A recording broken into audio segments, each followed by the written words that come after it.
Good morning प्यारे बच्चों, welcome to my channel. बेटा आज हम करेंगे क्लास 9th की गणित की वर्कशीट नंबर 70 जो कि आपकी डेट 21 दिसंबर की है।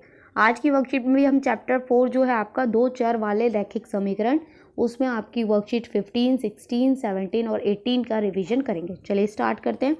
फर्स्ट क्वेश्चन क्या पूछा है, निम्नलिखित में से कौन सा रैखिक समीकरण नहीं है। बेटा रैखिक समीकरण के लिए आपके पास घात एक होनी चाहिए, जिसकी भी घात एक नहीं है वो आपका रैखिक समीकरण नहीं है। फर्स्ट में आपकी घात एक है तो ये आपका रैखिक समीकरण है, लेकिन उन्होंने पूछा नहीं है। सेकंड में देखिए इसकी घात दो है तो ये आपका रैखिक समीकरण नहीं है। सेकंड में भी इसमें घात जो आपकी एक्स ही आएगी तो ये आपका समीकरण होगा। डी में आपका भी घात एक ही आएगी, जब आप इसे खोलेंगे तो ये भी आपका समीकरण होगा, लेकिन उन्होंने पूछा कौन सा नहीं है तो आपका आंसर आएगा बी। सेकंड देखिए, दो चर वाले रैखिक समीकरण के अधिकतम हल कितने हो सकते हैं। बेटा बहुत सारे हल हो सकते हैं, ठीक है। आप बॉक्स बना के जो सॉल्व करते हैं ना, एक्स और वाई की हम कितने भी वैल्यू लेते हैं आंसर निकलता जाएगा, तो अपरिमित रूप से अनेक हल हो जाएगा।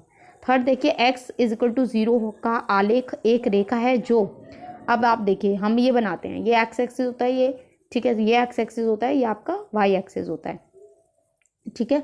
तो अब आप इसमें आपको इसमें क्या करना है, एक्स की वैल्यू 0 है, ठीक है। तो यहाँ पे ये एक्स की वैल्यू 0 है, लेकिन यहाँ वाई की वैल्यू तो होगी ना, ठीक है। तो यहाँ पे क्या हो जाएगा, एक आलेख है जो रेखा वाई, ठीक है। तो ये आपका वाई पे हो जाएगा, वाई अक्ष पे इसका आंसर हो जाएगा थर्ड का। फोर्थ देखिए, समीकरण 3x minus Y is equal to 3 एक हल है। अब इसमें आपको क्या करना है, पहले एक्स की वैल्यू 0 और वाई की वैल्यू -3 रखनी है, फिर 2 और 3 रखनी है, 3 और 6 रखनी है। चलिए पहले हम 0 और 3 ले लेते हैं इसमें, इस साइड में, ठीक है, लेफ्ट हैंड साइड में। तो 3 0 -3, तो ये बेटा ये आपका आंसर हो जाएगा 3। तो ये जो है आपका राइट हैंड साइड के इक्वल हो गया, यानी कि ये वाला हल। फिर है 2 और 3, तो 3 2 -3, तो ये कितना हो जाएगा, 3 दूनी 6 और -3 यानी कि 3, तो ये भी राइट हैंड साइड के इक्वल हो गया, तो ये भी हल है। फिर आपको रखना है 3 और 6, तो यहाँ 3 रखेंगे -6, तो ये कितना हो जाएगा 9 -6 बराबर 3, तो ये भी आपका हल है। तो आपका आंसर आ जाएगा उपरोक्त सभी। चलिए फिफ्थ देख लेते हैं, निम्नलिखित रैखिक समीकरण का हल x is equal to Y और y इज इक्वल टू 3 है। x इज इक्वल टू 2 और y इज इक्वल टू 3। आपको हर इसमें x की वैल्यू 2 रखनी है, फिर y की वैल्यू 3 रखनी है। जो आपका 8 के आंसर आ जाए इक्वल, तो वो आपका आंसर हो जाएगा। चलिए लेफ्ट हैंड साइड ले रहे हैं हम हर किसी में, लेफ्ट हैंड साइड पता है ना आपको, बायां पक्ष, ठीक है। तो यहाँ पे मैं अगर 2 रखती हूँ +3, तो ये बेटा ये कितना आएगा, 2 दूनी 4 और 3 7, तो ये 8 के इक्वल नहीं है, तो ये आपका हल नहीं है। फिर देखते हैं इसमें 2 रखती हूँ और इसकी जगह मैं रखती हूँ 3, तो ये कितना आ जाएगा, 2 + 6 कितना आ जाएगा 8, ये तो 8 के इक्वल हो गया, इसके इक्वल हो गया, तो ये आपका हल है। फिर सी देखते हैं, तो सी है x + 3, तो ये तो 5 हो गया, तो ये तो 8 के इक्वल नहीं है, तो ये भी हल नहीं होगा। फिर -x + 3, तो ये हो गया आपका 1, तो ये भी 8 के इक्वल नहीं है, तो ये भी आपका हल नहीं है, तो इसमें आंसर आ जाएगा आपका बी। चलिए क्वेश्चन 6 देखते हैं, समीकरण दिया हुआ 2x + y is equal to x + 5 के दो हल ज्ञात कीजिए। तो बहुत ईजी है ना। चलिए इसको भी कर लेते हैं हम 6 को। इसमें आपको क्या करना है, चलिए पहले से सॉल्व कर लेते हैं। 2x, इसको x को इधर ले आती हूँ तो ये आपकी इक्वेशन बन जाएगी x + y is equal to 5, ठीक है। तो यहाँ से मैं y ले लेती हूँ 5 - x, तो यहाँ मैं, आप चाहे बॉक्स बनाइए चाहे कैसे भी कीजिए, x y, जब मैं x की वैल्यू 1 रखती हूँ तो मेरे को y मिलेगा 4, और जब मैं x की वैल्यू 0 रखती हूँ तो मुझे y मिलेगा 5, ठीक है। तो दो हल मैंने निकाल लिए, ये आपके दो हल हो गए। फिर लेकिन उन्होंने कहा कि आपको जांच करना है 3 और 2 इस समीकरण का हल है या नहीं है।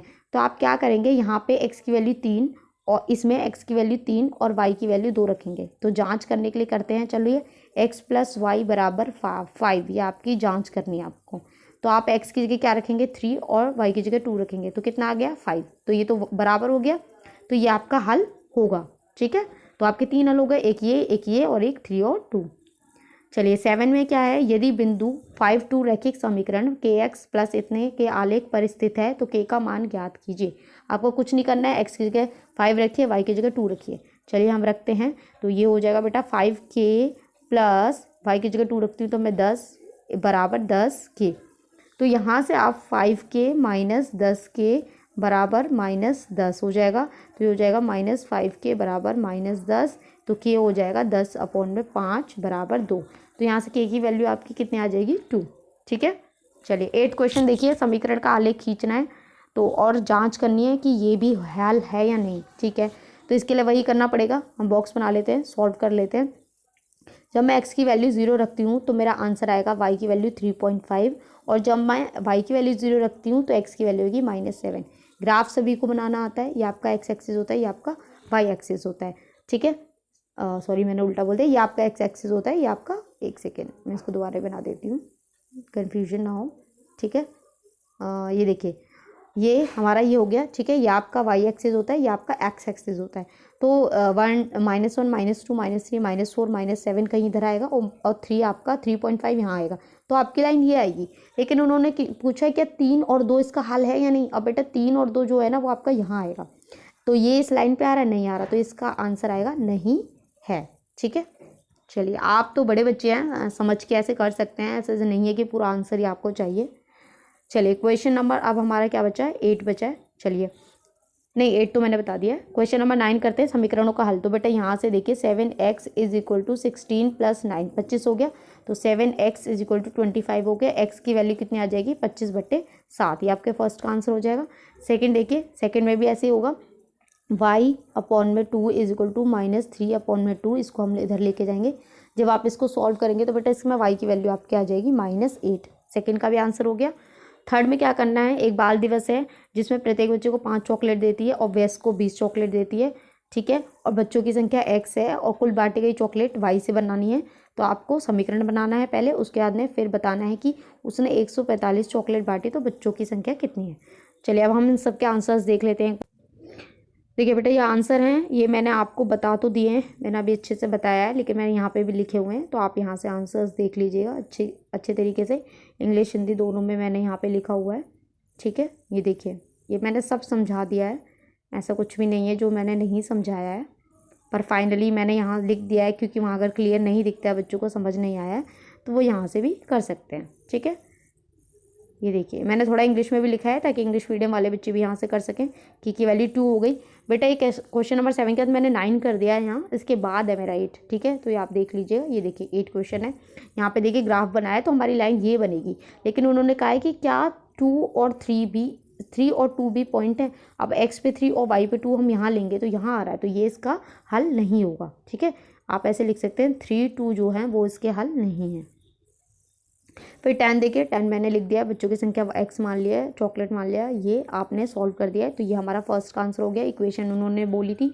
सेकंड में बोला है कि अगर जो y है 145 है तो x की वैल्यू निकालनी थी, तो यहाँ से जब आप सॉल्व करेंगे, माइनस करेंगे, तो आपका आंसर आ जाएगा 125/5, तो कैंसिल आउट करके आ जाएगा 25। तो यहाँ आपकी वर्कशीट ख़त्म होती है। आई होप आपको अच्छे से समझ में आई हो। तो प्लीज़ चैनल को लाइक करें, सब्सक्राइब करें, कमेंट करें। Thank you.